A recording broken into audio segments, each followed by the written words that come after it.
गुलबर्गा शहर में मोहतरम प्रियंक खरगे साहब को जो अपशब्द इस्तेमाल किया गया है उसका हम भरपूर खंडन करते हैं और अफसोस करते हैं कि आरएसएस के जो शाखा में जो है ना जो अल्फाज इस्तेमाल किया गया प्रियंक साहब के लिए, क्या वो लोग यही इस्तेमाल करते हैं भाषा का?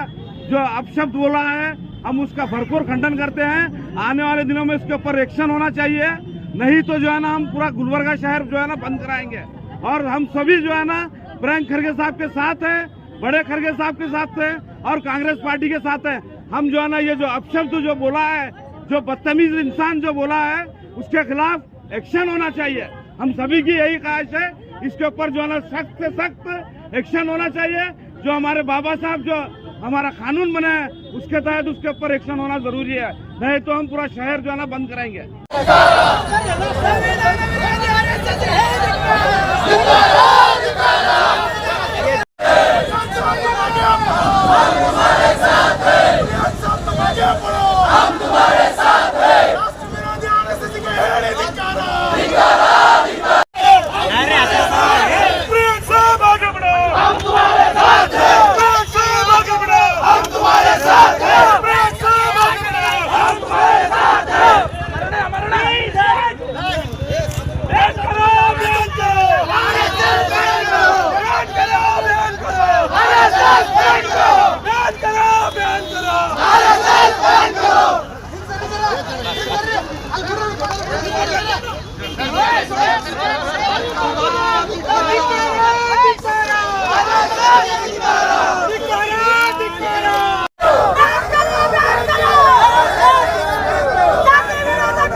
जो